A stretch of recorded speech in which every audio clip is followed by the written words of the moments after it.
Di satu sisi, ia adalah seorang penikmat film dan pecinta tanaman.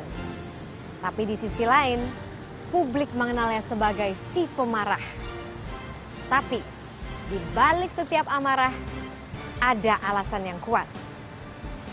Saya Marisa Anita, simak Satu Indonesia.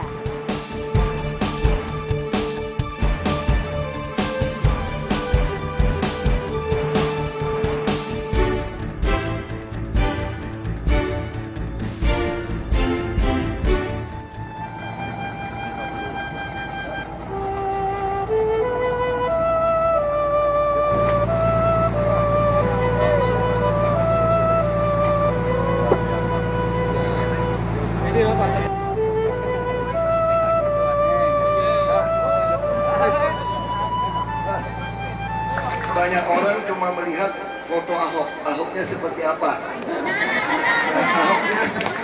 Ahoknya ya nih, pasang kue pula. Kalau ternyata orang lepas Ahok tidak pilih Ahok. Di kamera, Tetapi Ahok tetap jadi anggota dewan. Karena orang Belitung pilih, misalnya gitu ya. Mohon bapak-bapak, sama ibu-ibu, saudara semua, jangan juga segan SMS aku, sampaikan aspirasi. Kenapa? Karena aku disumpah sebagai anggota DPR RI seluruh Bangka Belitung, baik yang memilih atau tidak memilih. Lalu bagaimana kalau ternyata Ahok Belitung juga tidak pilih, semua tidak pilih, sehingga tidak menjadi anggota dewan? Minimal bapak-bapak punya seorang kawan namanya Ahok, ada nomor handphonenya. Siapa tahu ke Belitung Timur, nyasar, ombak besar, masih ada kawan buat kopi duduk-duduk kita kalau ada di Belitung Timur. Kalau cuma sekedar makan 1-2 hari masih sanggup aku, asal jangan tidur 2 tahun di rumah. Halo, Satu Indonesia kembali lagi hadir dengan tokoh inspiratif. Kali ini bersama Wakil Gubernur DKI Jakarta, Pak Ahok. Selamat sore, Pak. Selamat sore. Terima kasih kami sudah boleh hadir di kantor Bapak. Sama-sama. Pak, nama Bapak ini kan Basuki Cahayapurnama. Tapi Anda lebih dikenal dengan nama Ahok. Tapi sebenarnya itu bukan nama Chinese Anda begitu. Jadi ceritanya?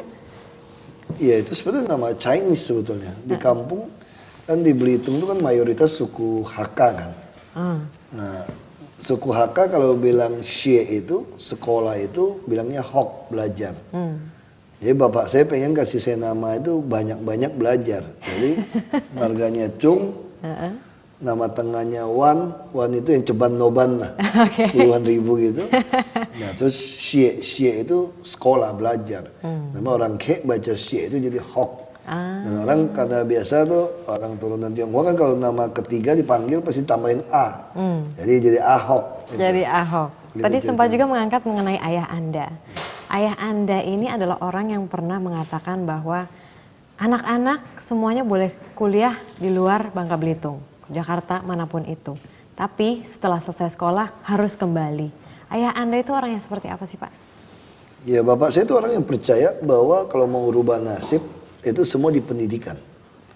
Jadi pendidikan itu nomor utama. Jadi bapak saya selalu bilang, kalau bapak harus jual kepala bapak pun bapak jual supaya kalian selesai sekolah. Karena prinsipnya begini, kalau kamu diwariskan harta yang banyak, kamu jadi orang kaya, kalau dirampok, dibunuh orang, kamu meninggal sebagai orang miskin hari itu. Nah, kalau ditipu orang langsung jadi orang miskin. Tapi kalau kamu berpendidikan, orang benci kamu, bunuh kamu pun kamu tetap meninggal, mati tetap sebagai orang pintar. Jadi nggak ada yang bisa ngambil harta kamu. Dengan bapak saya juga percaya sama ibu saya, mesin deposito itu adalah anak-anak yang terdidik. Jadi nggak pernah tinggalin deposito. Jadi makanya bapak saya selalu bilang, kalian jangan harap bapak tinggalin harta deposito. Karena itu tidak ada gunanya. Tapi yang penting kalian mesti sekolah, bapak akan biayain. Nah itu yang terjadi, meninggalnya bapak saya malah ninggalin hutang sebetulnya. Ya, itu oke aja, karena anaknya mesin deposito ya cetak lagi kan, untuk bayar. Jadi prinsipnya benar. Oke, dan juga mengapa harus kembali ke Bangka Belitung? Karena pikiran bapak saya sederhana, bahwa di kampung itu banyak sekali orang susah dan umumnya orang tidak mau pulang membantu di kampung. Jadi rata-rata orang udah terdidik, terpelajar pasti pergi. Udah pergi, ya ini tinggalin orang yang tidak ada yang dibantu kan. Saya disuruh sekolah kedokteran. Karena di kampung dulu kan susah dokter, begitu PT Timah agak pergi susah, banyak orang nih mati di jalan kan untuk berangkat ke kota. Di kampung kita nggak ada dokter, jalanan jelek. Jadi bapak saya bilang tidak mungkin dokter mau pulang ke kampung, ya, kecuali kamu yang sekolah untuk pulang. Nah itu pikiran seperti itu. Dan juga Anda sejak kecil ini terbiasa belak-belakan. Sebetulnya apa dan siapa yang membuat Anda seperti Anda sekarang? Ya, saya kira kebentuk dari kecil ya. Apa sih momen saat itu, kebentuk Pak? dari kecil. Misalnya dulu ya, dulu bapak saya kan termasuk orang yang dihargai, dihormati di kampung lah ya. Di kampung Laskar Pelangi begitu. Jadi kalau ada semua kasus apapun di masyarakat suka datang ke rumah minta pertimbangan. Bahkan bisa contoh kasus yang paling lucu, ada pemuda menghamili anak orang. Dan beda suku, beda agama nih, ribut kan? Terus datang ke tempat kami. Nah, kalau biasanya anak-anak kecil, kalau ada orang kasus orang tua pasti disuruh masuk, tidak boleh dengar. Kalau bapak saya malah tidak, semua kasus kita suruh dengar dari balik dinding. Dengerin, nggak boleh banyak ngomong, nanti habis selesai di meja makan, bapak saya mulai tanya. Nah, tadi bapak putusin gitu, kamu ada pertanyaan nggak? Terus kalau kamu putusannya apa? Baik, dan juga akhirnya Anda kan pindah jurusan nih Pak Ahok. Jadi Ya, pada saat saya itu, sempat masuk kuliah di kedokteran UKI. nah itu dia, 1 minggu. cuma 7 hari, oh 2 Ya, minggu. 1 mingguan lah kalau salah. Lalu, Saya pikir nggak cocok. Kalau model saya nanti ketinggalan gunting kan repot di perut pasien. Baik saya Oke, pindah jadi ke tambang aja. pindah ke tambang. Oke, apakah? Mau masuk ITB tadinya. Oh, oke. Nggak masuk. Pilihannya kan konyol. Pilihan satu UI, kedokteran. Cadangan ITB, pertambangan. Ya nggak terima.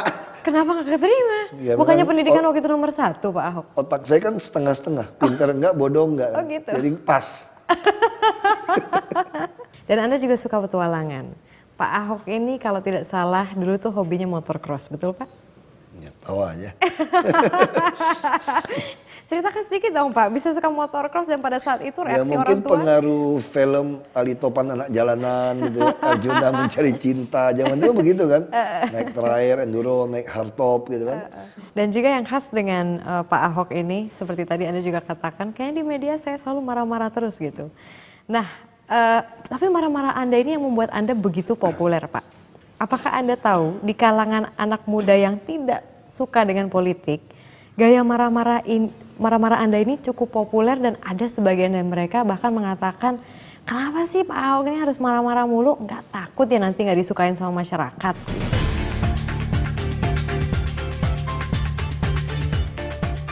Tegas, terus apa ya, galak. Satu kata itu tegas sih. Orangnya kayaknya cenderung keras, kayak bersih teguh sama pendiriannya dia gitu. Wow. Menurut saya itu balance dengan sikap Pak Jokowi yang rileks. Setuju, malah saya pengen nyontek dari Pak Ahok. Semuanya itu dibuat untuk Jakarta yang lebih baik. Pak Ahok itu sering marahin wartawan. Nah, itu merupakan sikap yang kurang baik. Tanggapan Anda? Makanya saya kira yang paling penting kita bekerja. Saya kira kalau kamu lihat kondisi begitu kacau, mereka tidak ikutin aturan, kalau kamu tidak marah justru saya heran. Orang melanggar aturan, diomongin baik-baik, dia tidak mau nurut. Kamu tidak marah. Kalau kamu tidak marah, berarti kamu tidak sayang sama mereka.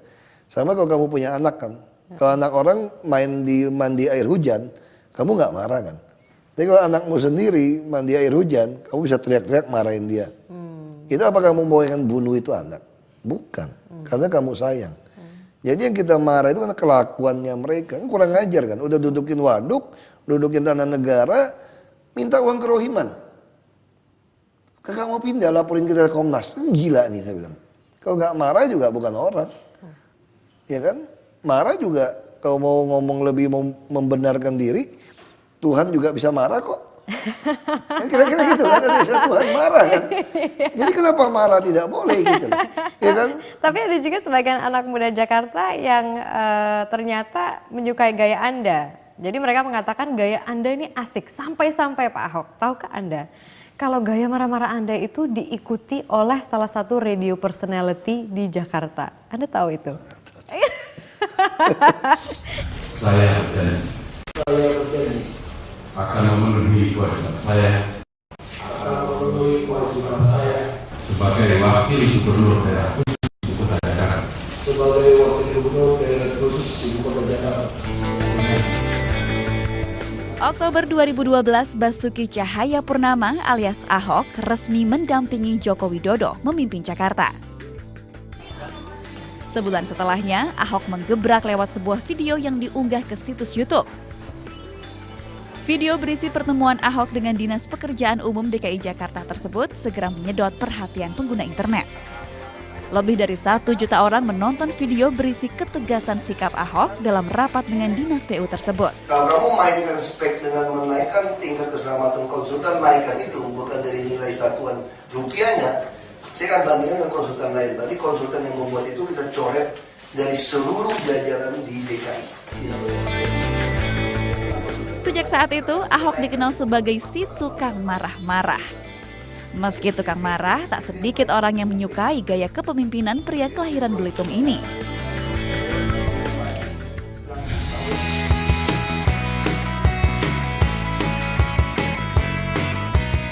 Saking populernya, seorang penyiar radio Gaul Jakarta, Gilang Dirga, kerap meminjam gaya marah-marah Ahok ini. Dalam acara siaran bergenre komedi yang dipandunya, Gilang sering berkomentar dengan gaya Ahok. Jadi saya itu memang berpikir bagaimana caranya supaya alay-alay di muka bumi itu digeser. Masalahnya adalah kita ini siklus hidup manusia zaman sekarang itu adalah dari bayi, kemudian setelah itu dari anak-anak, kemudian setelah itu alay, baru dewasa. Nah, saya mendapatkan kata-kata itu dari Raditya Dika. Masalahnya sekarang bagaimana caranya kita harus bisa mengembangkan imajinasi itu menjadi orang-orang yang lebih dewasa ke depannya. Ngomong apa ini saya? Soalnya saya nggak tahu. Kenapa? Kita baru 1 tahun, Bu. Lelaki kelahiran Jakarta 17 Agustus 1989 ini memang piawai menirukan suara orang lain. Pendengar radio yang berada di Kebayoran Baru, Jakarta Selatan ini pun merasa terhibur. Suka sih lumayan, soalnya mirip. Emang dia jago niruin suara orang sih. Kalau menurut saya sih, salah satu yang paling bagus niruin Bapak Ahok sih kayaknya. Pas dengerin pertama kali suka banget soalnya lucu banget kan. Terus mirip banget pas pertama denger tuh kayak ini Bapak Ahok beneran ya gitu. Kekaguman Gilang terhadap orang nomor 2 DKI ini menjadi awal munculnya ide meniru gaya Ahok. Selain itu, Gilang tertantang untuk bisa menirukan suara Ahok yang menurutnya unik.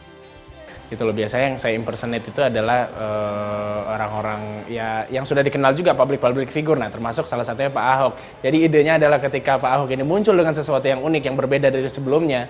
Nah, ini bisa jadi, wah kayaknya seru nih kalau coba ngikut-ngikutin gitu loh. Agar siaran menarik dan tidak menyinggung pihak tertentu, sebuah karakter khusus dipilihkan untuk Gilang. Mostly ya kayak pemerintah atau kayak isu-isu sehari-hari yang ada hubungannya sama negara atau Jakarta.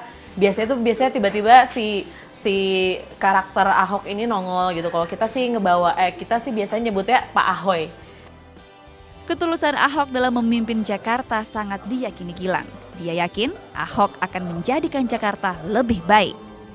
Ketulusan dari selama ini yang Bapak Ahok telah lakukan, walaupun bisa terhitung baru seumur jagung mungkin ya Pak Ahok berada di Jakarta, tetapi niat tulus dan niat baik itu sudah bisa kita lihat. Jadi saya mendukung sepenuhnya apa yang dilakukan untuk Pak Ahok demi kelangsungan hidupnya masyarakat Jakarta, demi menyongsong Jakarta yang lebih baik bersama dengan Pak Jokowi dan juga Pak Ahok tentunya. Tidak banyak yang memiliki kesempatan seperti Gilang Dirga, yakni memerankan orang yang dikaguminya. Itu pergaulan yang buruk merusak kebiasaan yang baik gitu. Maksudnya? Kalau ikut yang marah-marahnya bahaya. Mesti tahu substansinya apa Anda marah. Saya marah-marah udah itu oke. Bukan sesuatu marah, kan lihat sesuatu anak nakal ya pasti kita marah kan. Dia benar pasti marah. Tapi bukan marah sampai histeris ambil kayu, rotan, pukulin tuh anak sampai terjadi kekerasan dalam rumah tangga itu. Bukan seperti itu gitu loh. Nah itu yang ibu saya ajarkan pada saya. Saya kalau dulu tidak mau tidur siang, karena ibu saya yakin anak kecil mesti tidur cukup supaya pertumbuhan otak semua bagus. Jadi kalau pulang sekolah mandi makan harus tidur siang sebentar 1 jam, baru udah itu boleh pergi main. Malam tidur harus belajar gitu kan. Itu ibu saya punya keyakinan seperti itu. Kalau kami tidak mau tidur, tidak bandel keluar, ibu saya pasti jewer. Kalau jewer nggak mau dengar, masih bandel, pasti diambil dahan bunganya, dipukulin. Sampai biru-biru, dipukulin. Dari udah itu dia kasih.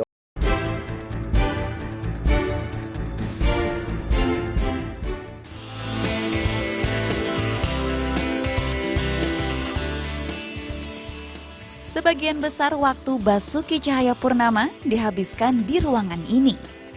Dari ruang kerjanya di Gedung Balai Kota Jakarta Pusat ini, Ahok menjalani pemerintahan. Tak heran, Wakil Gubernur DKI ini pun seringnya menyantap makan siang dan makan malamnya di sini.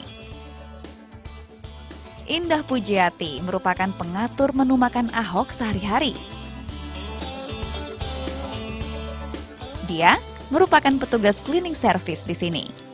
Menyiapkan menu pengisi perut Wakil Gubernur DKI Jakarta menjadi tugas tambahannya. Indah sama sekali tak merasa terbebani dengan tugas tambahannya ini. Dia tak merasa sulit melayani selera Ahok yang tak pernah pilih-pilih menu. Menu makan siang Bapak, biasanya sih Bapak apa aja suka. Kalau dulu sukanya patin ya, tapi Bapak kadang kan apa aja sih, gurame atau apa gitu. Melihat menu makanannya, pria kelahiran Manggar, Belitung Timur ini sangat memperhatikan kesehatannya. Ahok menghindari asupan makanan yang berdampak buruk terhadap kesehatannya. Tapi Bapak seneng buah pisang. Itu pisang nggak pernah lepas. Tiap hari harus ada pisang. Khususnya pisang Lampung atau pisang Raja gitu.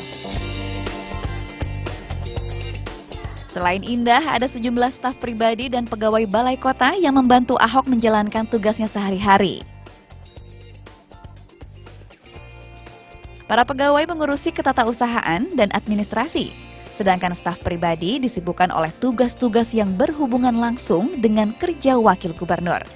Termasuk diantaranya menangani surat-surat masyarakat, seperti surat keluhan, pengaduan, permohonan bantuan dana, dan lain sebagainya.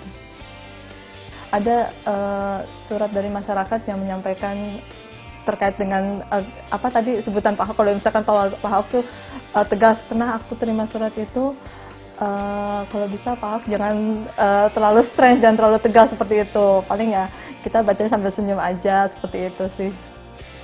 Di mata para stafnya, Ahok merupakan pekerja keras. Dia kerap datang lebih pagi dan pulang lebih larut dari bawahannya. Kalau dilihat dari kinerjanya, datangnya pagi, rapat terus full, terus lebih banyak di kantor, pimpin rapat, kemudian pulangnya juga biasanya sih malam atau apa gitu, lebih sering malam duluan saya malah dibanding Bapak, jadi kinerjanya sih bagus. Sebagai pimpinan, Ahok juga dikenal doyan rapat. Hampir setiap hari rapat koordinasi dilakukan dengan para bawahannya. Kalau rapat yang kebanyakan itu kadang keblinger denger ya. Satu lagi, saya nggak tahu dia pakai baterai apa. Bisa full dari pagi sampai malam gitu. Kami terima miskin dan mati lebih baik dan bekerja sama kamu dengan hadir KHR tempat usaha dapat.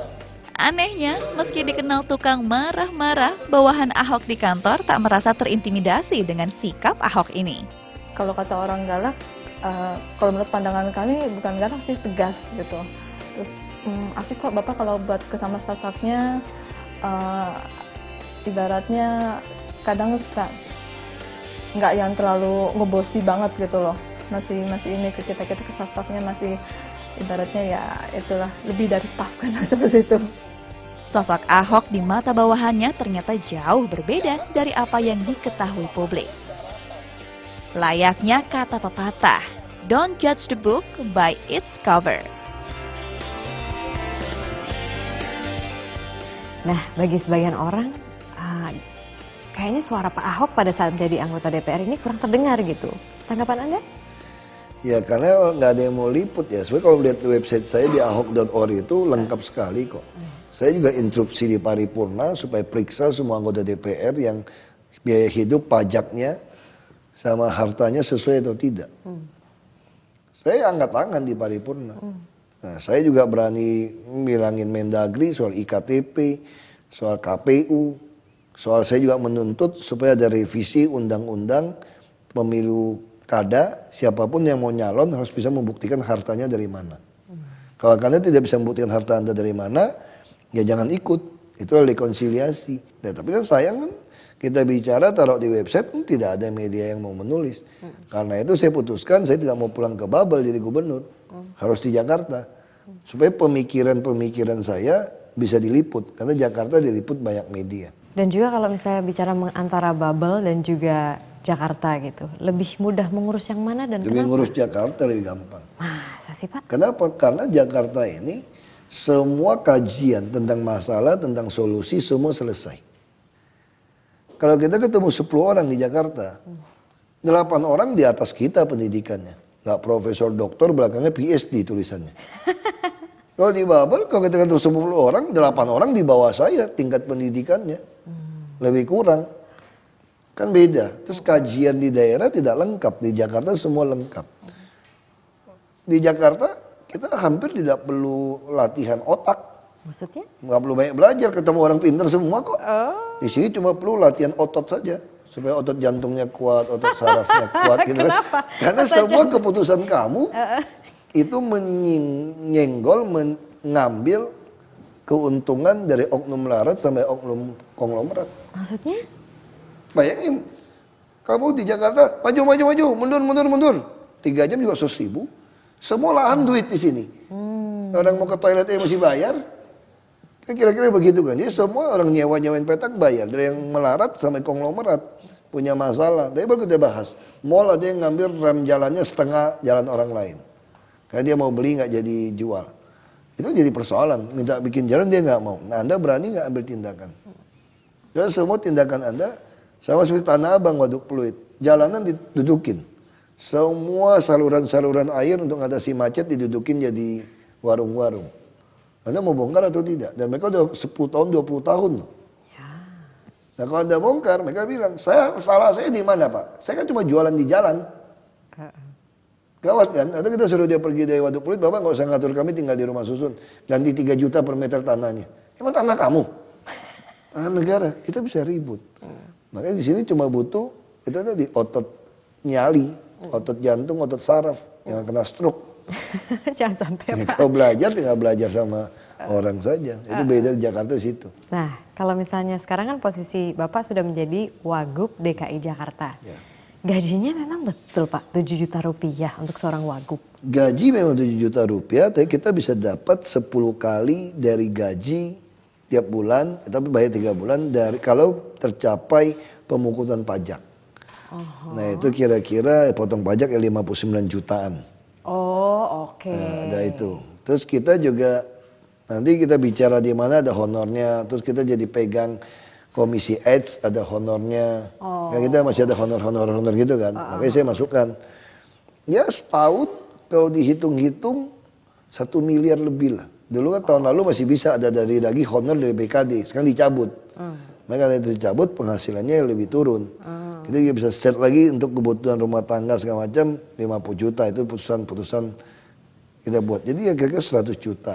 Tapi beda di Jakarta di mana? Jakarta ini kalau 100 juta ada kawinan-kawinan bantu orang ya nggak cukup sebulan. Kita punya pasukan, punya pengawal segala macam gitu banyak kan. Akhirnya yang bersih ke Bapak? Nah itu ada operasional. Operasional ditentukan oleh peraturan pemerintah untuk penghasilan asli daerah di atas 500 miliar.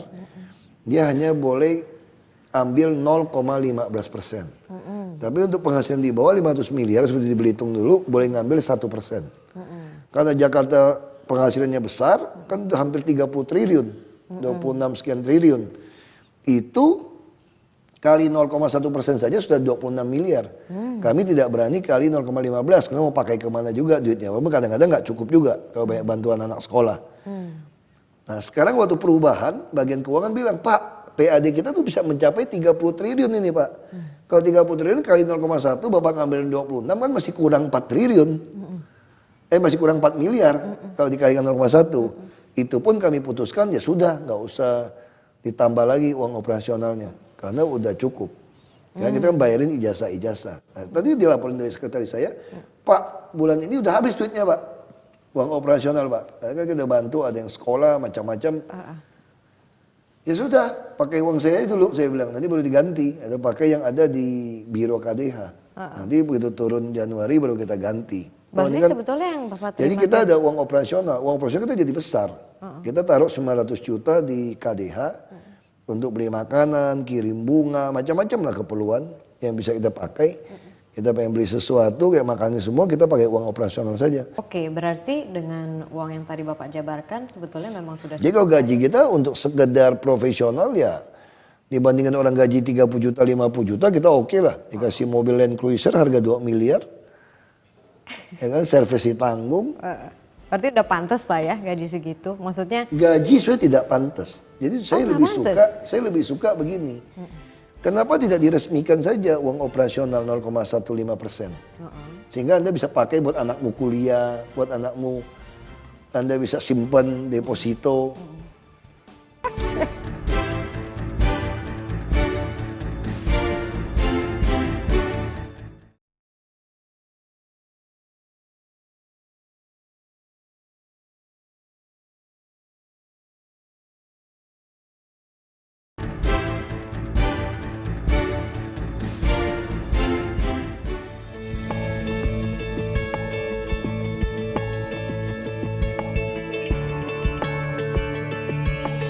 Nah juga tadi kita kan bicara mengenai rakyat Pak, atau warga lah.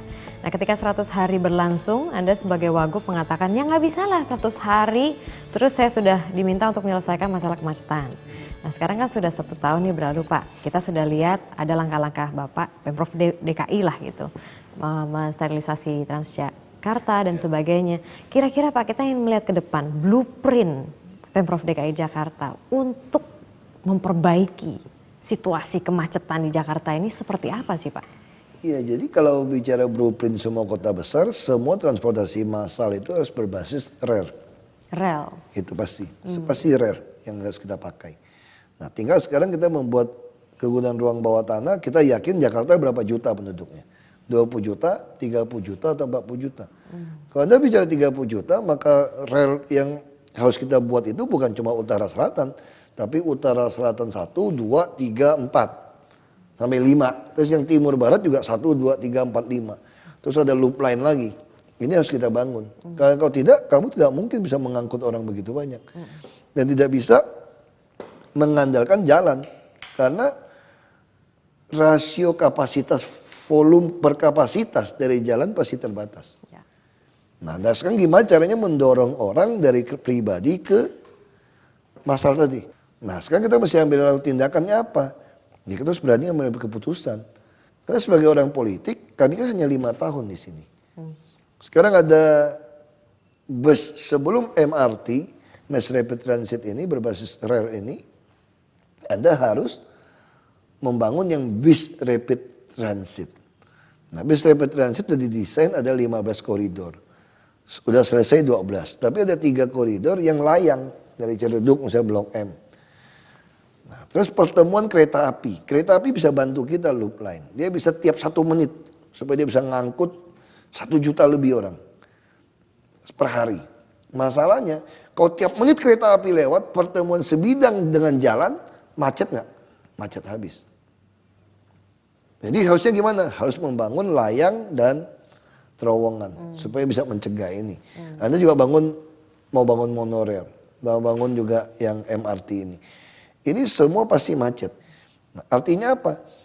Jakarta kan tambah macet selama konstruksi menyelesaikan pola transportasi makro ini. Kalau tambah macet, kelas menengah yang tadinya idola Ahok, idola tadi marah-marahnya pun jadi idola, itu akan berbalik membenci kami. Kan tambah macet. Kenapa tambah macet? Belum lagi kendaraan tiap tahun tambah 1,2 juta, 1,2 juta. Nah kalau itu apa? Risikonya kami tidak ada lagi yang mau milih kami. Sebagai orang politik. Secara logika kan, sekarang kan belum keki. Oh baru setahun. Itu kan tiap tahun kan kendaraan tambah banyak, macet tambah gila kan. Maka kita ambil tindakan yang orang tentu tidak suka. Tapi Pak Jokowi dengan saya katakan, ya sudah kita ikhlaskan saja. Kalau orang tidak mau pilih kami ya sudah. Tapi minimal pola transportasi makro sudah kita lakukan. Anda tidak suka usus buntu dioperasi, tapi kita black kamu udah. Walaupun kamu harus terbaring sakit, kamu marah, tapi setelah itu Anda sembuh. Nah, itu yang kita lakukan. Target kira-kira selesai, maksudnya wah udah komprehensif lah ini. Itu bisa di atas 2017. Kita bisa butuh sampai 10 tahun nyelesaikan. 10 tahun baru selesai secara komprehensif. Karena kamu langsung bangun sekaligus, macet total kan. Yes. Jadi ini kan pekerjaan 20-30 tahun tidak pernah dilakukan. Maka kita lagi siapkan ERP, Electronic Road Pricing tadi. Jalan berbayar. Anda beli mobil murah boleh nggak? Boleh. Mau beli 1000 mobil? Boleh. Tapi tidak semua jalan kamu bisa lewat. Kamu mesti bayar. Nah, kita tinggal ukur aja kalau satu jalan idealnya 1.800 mobil, kecepatan 30-40, ya kita turun aja 1.500 untuk cadangan. Ya sudah, kalau jumlahnya yang melebihi itu, tadi Anda bayar 22.000, saya naikin 50.000 sekali lewat. Masih melebihi itu, kayak nih 100.000. Kalau udah turun, jumlahnya 1.000, wah ini jalan kurang efisien nih. Ya turunin harga, kan ada jamnya. Kita tinggal main komputer aja. Oh yang lewat berkurang nih, di bawah 1.000 nih. Ya udah turunin, orang lewat lagi, nanti naikin lagi, kan kita tinggal atur dia di debit. Nah itu yang akan kita lakukan termasuk parkir, zonasi parkir juga sama. Supaya kamu mau lepasin mobil kamu di ujung, yang parkir murah, makin tengah makin mahal. Tadi bicara mengenai denda Pak, jadi denda yang sekarang sudah berlaku untuk jalur bus Transjakarta itu pelanggaran, itu tuh uangnya kemana dan dipakai untuk apa? Oh, kas negara. Jadi secara prinsip, tidak ada negara yang mau ngerampokin, mana ada sih ibu mau ngambilin duit anak kalau normal. Tapi ini adalah cara untuk membuat Anda kapok. Langkah-langkah Jokowi Ahok membereskan masalah Jakarta terus menjadi sorotan.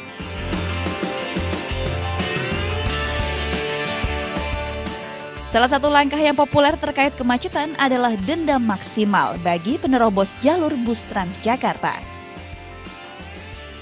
Banyak orang yang memuji keberanian Jokowi Ahok dalam menerapkan kebijakan ini. Sejak 24 November lalu, penerapan denda maksimal mulai diberlakukan. Rp500.000 untuk motor dan Rp1 juta untuk kendaraan roda 4. Nah, akhirnya setelah beberapa kali rapat, akhirnya keputusan ada di tangan pengadilan. Dan di pengadilan sudah mencoba di beberapa tempat itu dengan denda maksimal. Nah, baru kami sounding saja, ya, jalan sterilisasi busway itu sudah cukup terlihat. Kebijakan ini terbukti berefek jerah. Pada minggu pertama pemberlakuan aturan ini, terjaring 2.385 pelanggar. Di minggu kedua turun menjadi 2.209 pelanggar. Awal Desember, angka pelanggar terus turun menjadi 2.089. Hingga 16 Desember, Ditlantas Polda Metro Jaya telah menilang 13.994 pelanggar. Dari jumlah tersebut, sebagian besar penerobos adalah pengguna sepeda motor. Jumlahnya mencapai 10.802. Sisanya mobil pribadi dengan jumlah 2.035 pelanggar.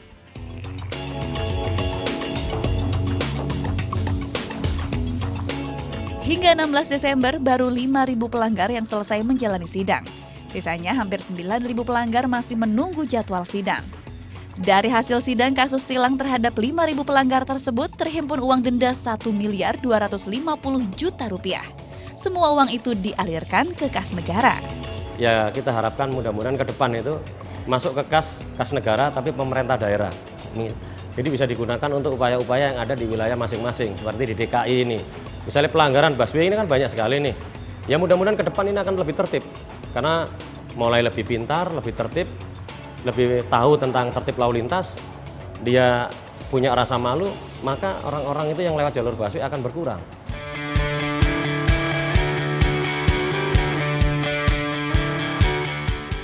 Selain terbukti ampuh mensterilkan jalur bus Transjakarta, peraturan ini juga ikut mendorong penambahan jumlah penumpang busway. Banyak orang yang beralih dari pengguna kendaraan pribadi menjadi penumpang angkutan umum tersebut. Sebelumnya, penumpang bus berbahan bakar gas ini menampung 350.000 orang per hari. Sekarang, meningkat menjadi 380.000 orang setiap harinya. Artinya, terdapat 30.000 penumpang baru semenjak penerapan denda maksimal. Kita harapkan nanti setelah bis-bisnya bertambah, ini bisa 2 kali lipatnya. Nah, artinya daya tampung busway itu meningkat. Mudah-mudahan tadi ini akan menyerap pengguna-penggunaan kendaraan pribadi, sepeda motor atau mobil.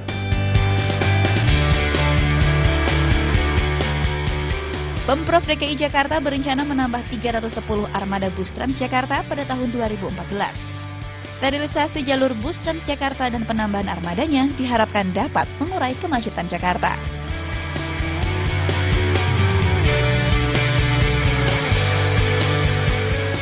Baik. Dan juga kan selama ini itu program-program Bapak Pemprov DKI itu kan seperti masalah transportasi, kemudian penertiban PKL dan sebagainya. Itu tuh mungkin di awal berjalan alot, tapi akhirnya ya udah gitu loh, bersih, Pasar Minggu bersih, Tanah Abang bersih. Apa sih sebenarnya kunci sukses Anda dalam berhasil gitu membereskan semuanya? Ya saya kira kuncinya seperti Pak Jokowi bilang, kami ini ikhlas saja. Orang bahasa kerennya nothing tulus gitu ya. Ya kita udah berpikir kan, kalau Anda tidak suka pada kami bukan pemuas Anda gitu loh. Kita nggak bisa, kalau kita satu kelompok, itu yang saya bilang, kita taat konstitusi bukan konstituen. Kalau datang satu kelompok orang, keberatan, kita turutin dia. Datang kelompok kedua, kita turutin. Oh, kita pikir damai. Apakah kelompok 1 dan 2 tidak punya kepentingan berbeda? Kalau dia punya kepentingan berbeda, kamu bela satu, dia juga benci kamu. Maka kita putuskan tidak mau. Sama seperti Fatmawati marah-marah, kita mau putuskan MRT. Ada di Glodok, toko marah-marah di sini. Kami nyesal pilih Ahok. Wow. Karena ternyata pilih Anda tidak bela kami, bela kepentingan dia. Maka saya bilang, kamu sumpah aja 7 turunan, jangan pilih saya lagi. Oh, supaya Anda tidak terlalu kesel. Sumpah aja 7 turunan, kalau Ahok masih calon jangan dipilih. Nah saya kira itu kuncinya dengan Pak Jokowi. Kalau kami melakukan untuk kepentingan orang banyak, kami kan mengadministrasi keadilan sosial. Kalau sampai ada sekelompok orang yang kepentingannya hilang tidak mau pilih kami, ya kami ikhlas saja. Karena tugas kami disumpah untuk melaksanakan konstitusi. Oke, baik. Dan juga baru-baru ini Anda mengatakan bahwa Anda lebih senang kalau misalnya prostitusi itu dilokalisasi gitu. Sementara ada pendapat-pendapat begini, Pak. Prostitusi mendingan sekalian aja ditiadakan. Tanggapan Anda? Tadi persoalannya dari zaman Nabi pun prostitusi nggak bisa ditiadakan tuh. Coba kamu dengar baik-baik lagu Titik Puspa, Kupu-Kupu Malam. Nggak tahu lagu itu? Masa? Beda generasi, Pak. Itu lagu udah lama sekali. Itu dibilang apa tuh? Ada yang benci dirinya gitu kan. Ada yang butuh dirinya gitu. Ada yang berlutut mencintainya gitu loh. Kan ada lagu-lagu kayak gitu lagunya. Nah, itu artinya apa? Ada pula yang kejam menyiksa dirinya gitu loh. Ini hidup wanita si kupu-kupu malam. Dia harus tersenyum, merayu, memanja kepada pelanggan datang. Padahal dia dalam hati dia menangis dalam tawa dan tertawa dalam tangis. Apakah semua orang jadi PSK itu adalah orang yang rusak moralnya? Kadang-kadang dia butuh hidupin keluarganya. Kita tidak tahu persoalannya itu loh. Nah sekarang persoalannya apa? Zaman ini berkembang, ada HIV, ada AIDS. Sekarang yang terjangkit HIV itu lebih banyak ibu-ibu rumah tangga. Ketika suaminya jajan, dia tidak tahu bahaya untuk menggunakan kondom.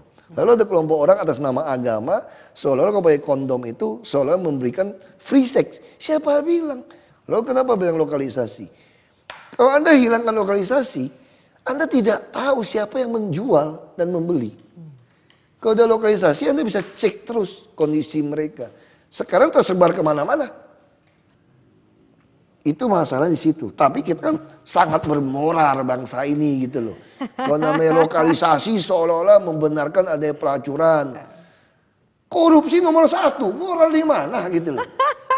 Oke, baik. Dan juga kalau boleh mengkritisi diri sendiri nih Pak, apa yang menurut Bapak belum maksimal pekerjaan Pemprov DKI sejauh ini? Ya baik sekali yang belum maksimal, termasuk pengolahan anggaran kita belum menggunakan electronic budgeting. Termasuk pengadaan barang kita belum bisa kontrol yang dapat ini maling, calo, karena masih sistem, karena belum ada e-katalog, masih banyak yang main di bawah gitu loh. Kita belum bisa kontrol. Nah itu yang kita belum maksimal. Berarti Anda mengatakan di bawah Anda, staf-staf Anda belum sempurna gitu, belum Ya, satu belum, kepala. kita tes belum. Masih ada yang macam-macam. Masih ada puskesmas yang nekat minta pakai surat keterangan tidak mampu untuk dapatkan kartu Jakarta Sehat. Padahal itu udah nggak perlu, udah kita hapus. Itu yang membuat orang mati gitu kan. Masih ada yang minta uang sumbangan di bawah, masih ada. Masih ada yang mempersulit orang untuk dapetin izin. Masih. Masih juga ada yang permainan tender-tender yang dapat perusahaan nggak jelas, kantornya abal-abal, pakai saudara begitu banyak, dia dapat 500 miliar dengan PT-PT yang baik. Dan dia juga subkontrakkan ke orang. Berarti Masih solusi terjadi. dari Anda? Kita harus membuat e-budgeting supaya pengawasan lebih jelas. Tahun depan kita sudah mulai lebih jelas ke situ.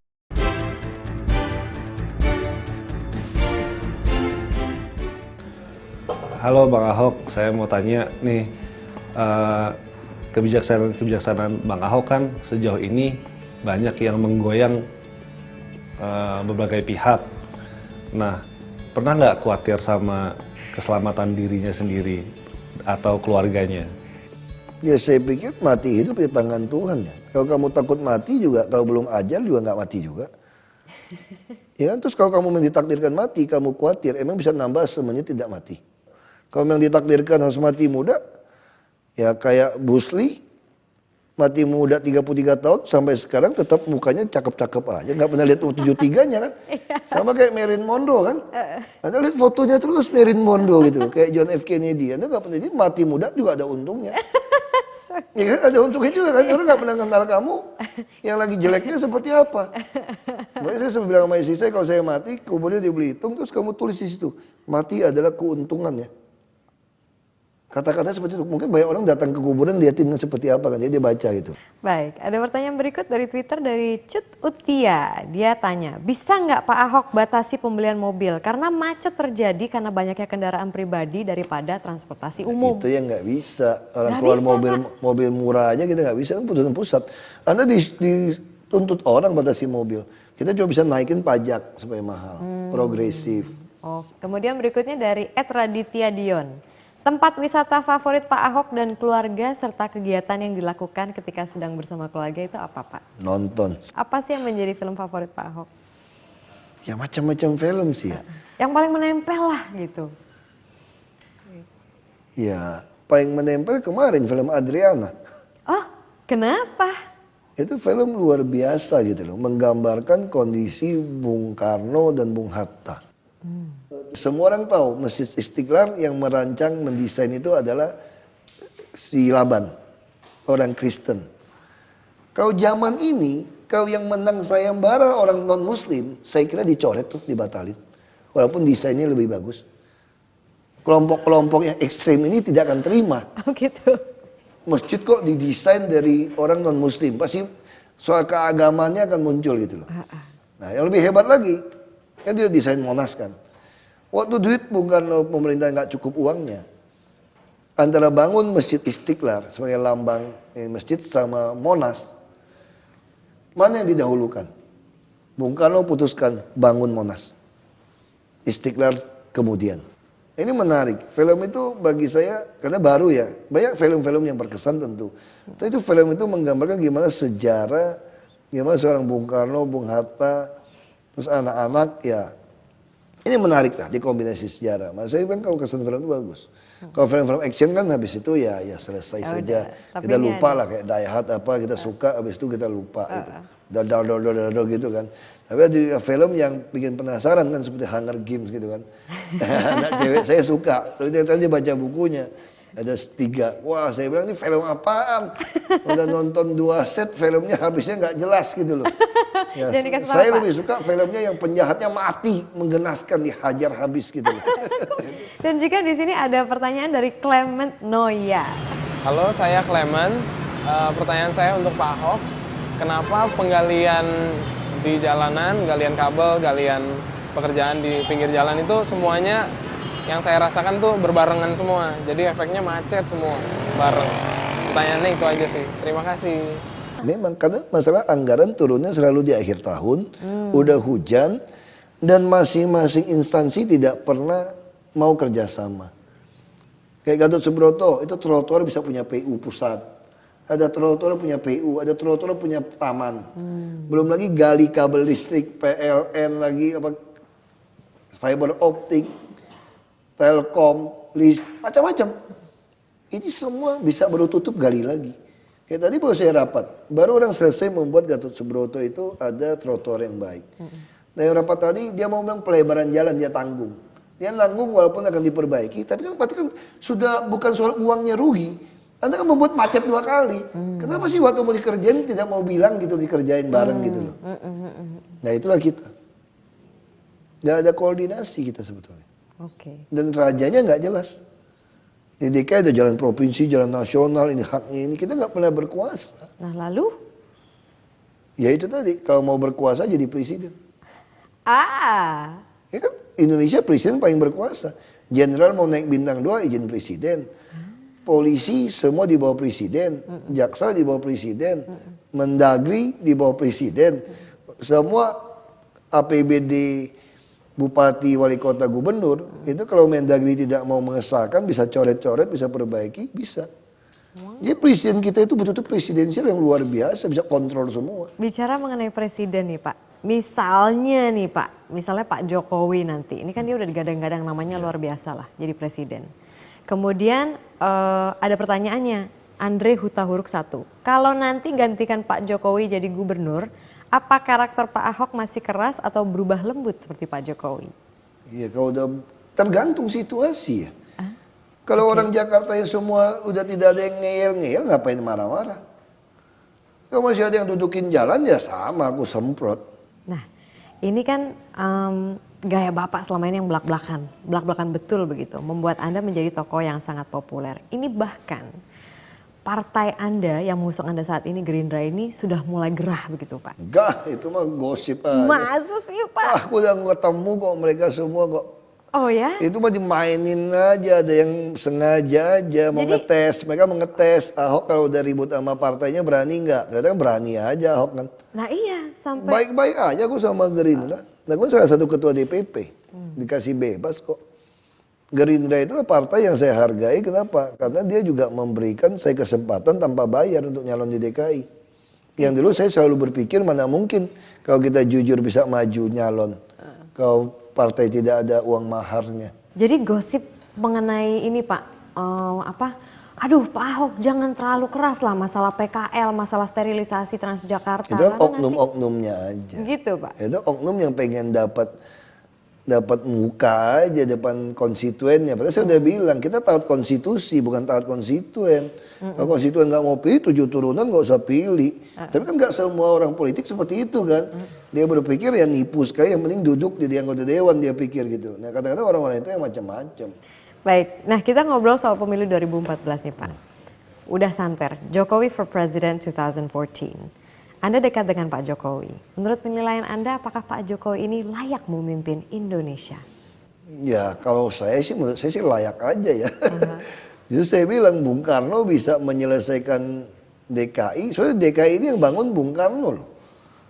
Harusnya presiden kalau mau bangun Jakarta itu seperti pikirnya begini. Dia punya 2 wakil presiden. 1 wakil presiden urus Indonesia, 1 wakil presiden urus Jakarta, itulah gubernur DKI. Makanya Jakarta bisa dibangun dengan cepat dan baik. Jadi kalau Pak Jokowi ke sana, tentu dia punya beban moral dong. Kan dia mau bikin Jakarta berhasil. Makanya akan berhasil. Tapi kalau buat saya, kalau Pak Prabowo jadi presiden juga sama saja kan. Kan bos partai saya. Ya bagi saya, Pak Prabowo jadi presiden atau Pak Jokowi jadi presiden, dua-dua yang menguntungkan saya. Dan dua-dua pantas jadi presiden. Oh ya? Iya. Kalau penilaian Saya mau tanya, saya pantas jadi presiden nggak? Nah, jangan tanya saya dong. Makanya kan, makanya itu pertanyaan yang sulit kan. Mesti diuji di pemilu, di Pilpres. Oke, jika itu baru ketahuan. Jika Pak Jokowi jadi presiden, Bapak siap jadi gubernur Pak? Ya kita orang politik satu paket udah tahu resikonya kok. Kalau orang politik kata Pak Taufik Kemas, harus siap jadi presiden. Kalau tidak siap jadi presiden, jangan jadi politisi. Ini orang politik tidak siap jadi presiden mah, berarti dia bukan politisi. Berarti? Jangan jadi gubernur, saya bilang jadi presiden aja saya siap kok. Serius Pak? Oh serius dong, kalau rakyat mau pilih kenapa nggak siap? Jadi Bapak mengatakan kalau 2014 itu Bapak akan nyalon? Kalau ada partai gila mau nyalonin Ahok, mana ada partai mau nyalonin 20%? Sekarang kan Bapak sudah diusung oleh Gerindra. Ya, Gerindra kalau dapat 20% nyalonin Prabowo dong, mana mungkin nyalonin Ahok kan?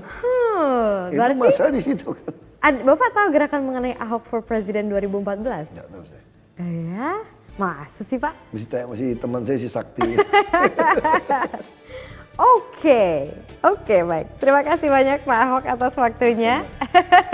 Nah, Satu Indonesia selalu menghadirkan tokoh-tokoh inspiratif nasional Siapa kira-kira yang menjadi tokoh inspiratif nasional kita minggu depan?